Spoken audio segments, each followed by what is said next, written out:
নমস্কার বন্ধুরা, আমি আজকে আবার একটা গ্রামের রান্না নিয়ে এসেছি, লাউ শাক। তো লাউ শাকটা আমি কেটে ধুয়ে নিয়েছি। এই যে লাউ পাতাটা আলাদা কুচিয়ে রেখেছি, আর ডাঁটা আর আলু আলাদা রেখেছি। এটা আমি আগে কষাবো, পাতাটা আমি ঝোলের উপরে দেবো। আসুন আমি লাউ শাকটা কী করে রান্না করি, সঙ্গে থাকবেন, পুরো ভিডিওটা দেখবেন। লাউ শাক অনেকেই অনেকভাবে রান্না করে, সবারই রান্নার পদ্ধতি আলাদা, সবার হাতের টেস্টও আলাদা। তো আমি একদম অন্যভাবে করবো, এতে কোনো মশলা টশলা কিছুই পড়ে না। কড়াইটা আমি বসিয়ে দিয়েছি,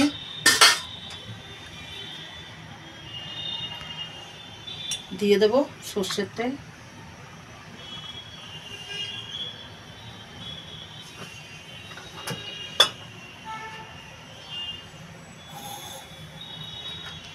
আমি এই শাকটা সোমবার পরে দেব। আমি এই ডাঁটা আলুটা কষিয়ে ঝোল দিয়ে পরে সোমবারটা পরে দেবো।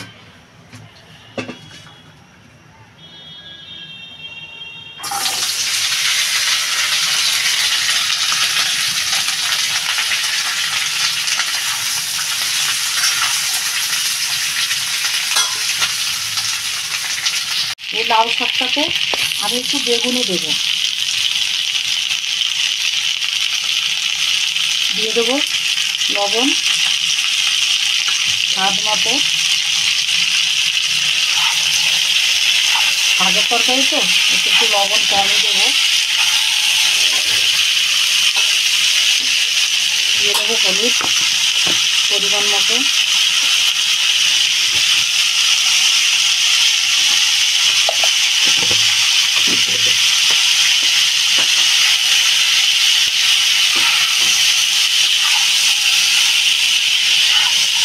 দেবো কিছু কাঁচা লঙ্কা থেকে, একটুখানি বেগুন দেবো। বেগুনটা তখন একদম কচি বেগুন।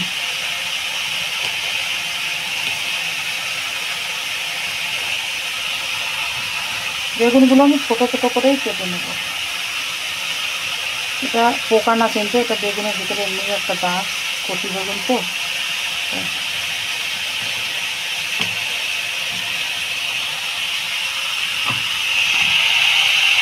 আমি দিয়ে দিয়েছি।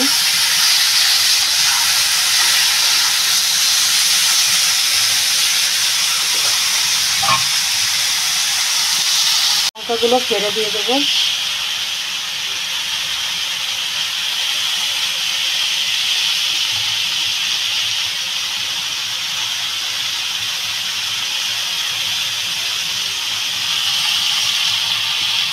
জল দিয়ে দেবো।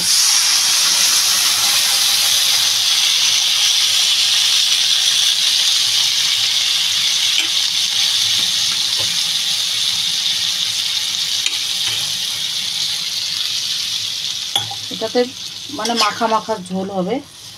এবার এটা আমি ঢাকা দিয়ে দেবো। আমি এবার লাউ শাকটা দিয়ে দেবো।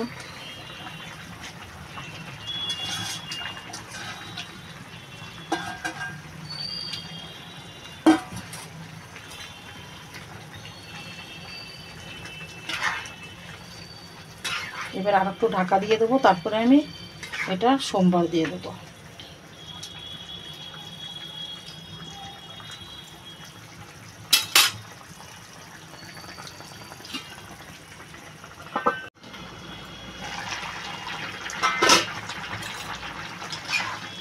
আমি এবার এটা সোমবার দিয়ে দেবো। আমার আলুগুলো গলে গেছে।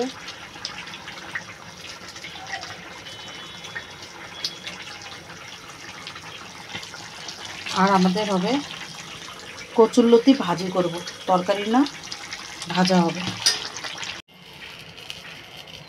তরকারিটা ঢেলে নিয়েছি, কড়াইটা গরম হয়ে গেছে, দিয়ে দেবো সরষের তেল।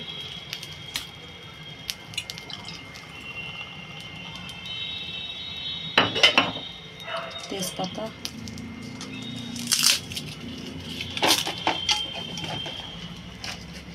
দিয়ে দেবো শুকনো লঙ্কা,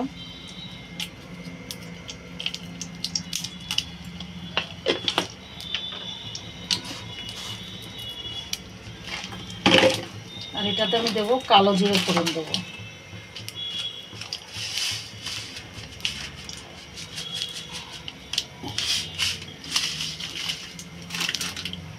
শাকের তরকারিতে রাঁধুনি ফোড়নও বেশি ভালো লাগে, কিন্তু আজকে রাঁধুনি ফোড়ন দেবো না, আজকে আমি কালো জিরে ফোড়ন দেবো।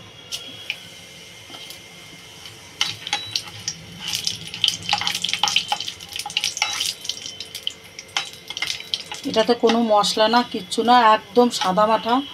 গরম পড়ে গেছে অনেক, গরমের দিন, একদম সিম্পল রান্না হবে।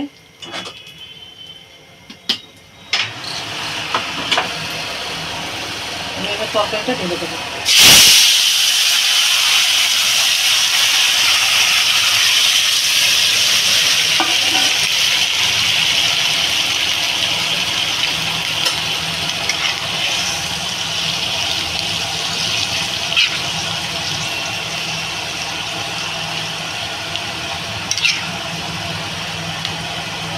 এটাতে আমি নামানোর আগে সামান্য একটুখানি চিনি দেব।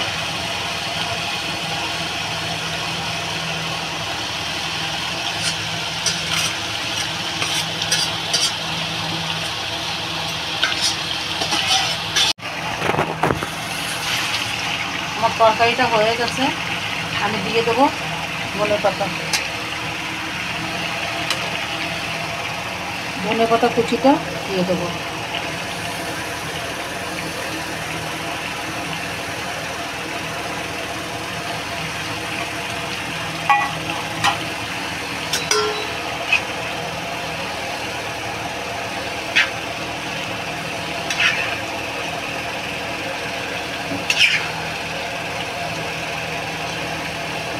এখানে গ্রামে লাউ শাক যদি একদম তাজা গাছ থেকে কেটে নিয়ে আসে যদি রান্না করা যায় না, তাহলে বেশি টেস্টি লাগে। কেন কি আমাদের এখানে অনেক দূর থেকে আসে, শুকিয়ে যায় একদম, তো সেরকম স্বাদ পাওয়া যায় না। তাজা তাজা গ্রামে তো প্রত্যেকের বাড়িতেই লাউ গাছ, কুমড়ো গাছ এগুলো লাগানো থাকে, টাটকা টাটকা ছিঁড়ে এনেই বাস রান্না করে। আর আমাদের এখান থেকে আমরা বাজার থেকে কিনে এনে তারপরে বানানো, শুকিয়ে যায়।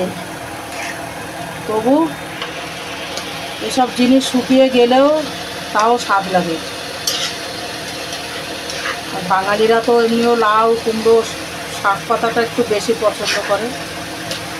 আমি এটাতে দিয়ে দেবো সামান্য একটু চিনি, একটু চিনি দিয়ে দেবো। চিনিটা দিলে কি হয়, এ না ডাটাগুলো বেশ সুন্দর একটু মিষ্টি মিষ্টি লাগবে, খেতে বেশি ভালো লাগে। এটাতে আমি কোনোই মশলা ইউজ করিনি।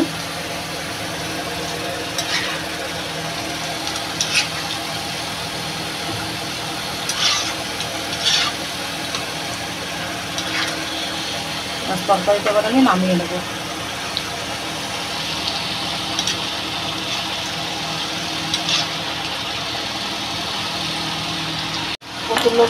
কচুরলতিটা আমি ভাজা করব, যার জন্য যে রসুনটা আমি থেতো করে নিয়েছি।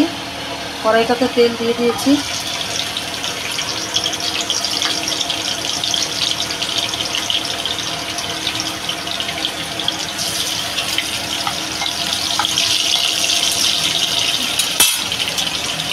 আর এদিকে কচুরলতিটা আমি ধুয়ে নিয়েছি, এটা আমি লঙ্কাও ফেড়ে দিয়ে দিয়েছি একসঙ্গে।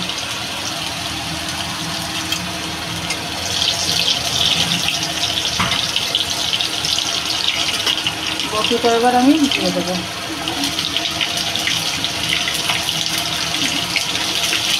এটা একদম ধিমি আঁচে ভাজা করব।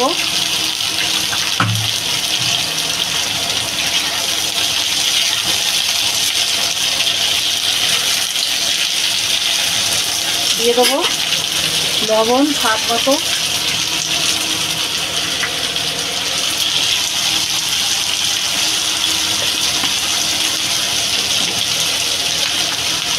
হলুদ দিয়ে দেবো পরিমাণ মতো।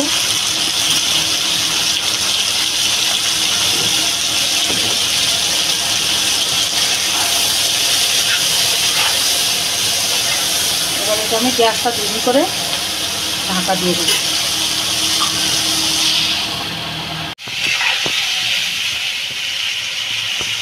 কচুরলতি একটু বেশ লাল লাল করে ভাজা হবে।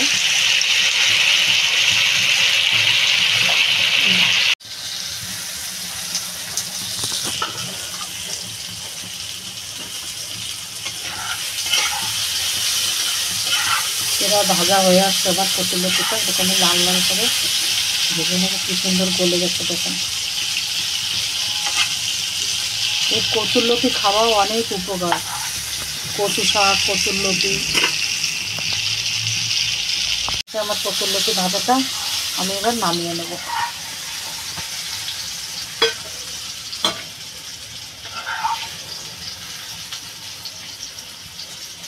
এই কচুরলতি ভাজি দিয়েই এক থালা ভাত খেয়ে নেওয়া যায়, আর কোনো তরকারি লাগে না। কচুরলতিটা আমি আপনাদের আগে একবার ঢেলেছিলাম। কচুরলতি কাঁচা বাটা তেঁতুল দিয়ে বা আম দিয়ে বেটে খাবেন, গরমের সময় তো খুবই ভালো লাগে আর খাওয়াও উপকারী।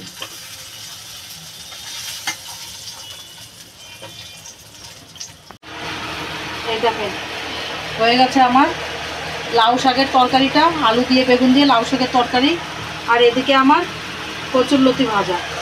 আপনারাও এরকম সিম্পল এরকম কালো জিরে ফোড়ন দিয়ে বা রাঁধুনি ফোড়ন দিয়ে এরকম করে লাউ শাক রান্না করে খাবেন, এর একটা আলাদাই স্বাদ। জিরে দিয়ে ফোড়নের আলাদা স্বাদ, লেকিন কালো জিরেটা দিয়ে করে খাবেন, কালো জিরেরটা বেশি টেস্টি লাগে। খেয়ে কমেন্ট করে বলবেন কেমন হয়েছে, জিরেরটা বেশি ভালো না কালো জিরেরটা বেশি টেস্টি। তিনটে ফোড়নই আলাদা আলাদা দিয়ে করে করে খাবেন, তাহলে বুঝতে পারবেন কোনটা বেশি ভালো লাগলো। আর ভিডিওটা যদি ভালো লাগে তাহলে লাইক করবেন, শেয়ার করবেন, সাবস্ক্রাইব করবেন। আর যে যে বন্ধুরা এখনও পর্যন্ত সাবস্ক্রাইব করেননি তারা সাবস্ক্রাইব করে দেবেন আর নিজেদের বন্ধুদের সঙ্গে শেয়ার করবেন। ভিডিওটা এখানেই শেষ করছি। ভালো থাকবেন, সুস্থ থাকবেন, নমস্কার।